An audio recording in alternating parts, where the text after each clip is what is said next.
বন্ধুরা এই দেখুন, এই যে যে ট্রেটা আছে, এখানে কিন্তু আমি দেখতে পেয়েছেন এর আগের ভিডিওতে আমি মেথি বসিয়ে দিয়েছি, মেথি দানা।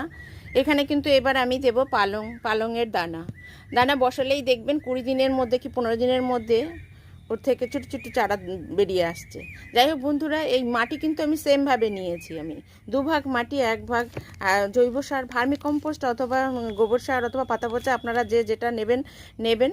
আর ওখান থেকে 1 মুঠো নিমখোল নেবেন এবং 1 মুঠো বালি। ঠিক এইভাবে আপনারা মাটিটা তৈরি করবেন।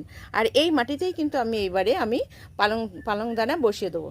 দেখুন, এই দেখুন, এই পালং দানা আমি এখন এইভাবে আপনারা ছিটিয়ে ছিটিয়ে সমস্ত মাটিতে দেবেন। দেওয়ার পর বন্ধুরা এইভাবে কন্নি দিয়ে আপনারা খুঁড়ে খুঁড়ে মাটির সঙ্গে মিশিয়ে দেবেন।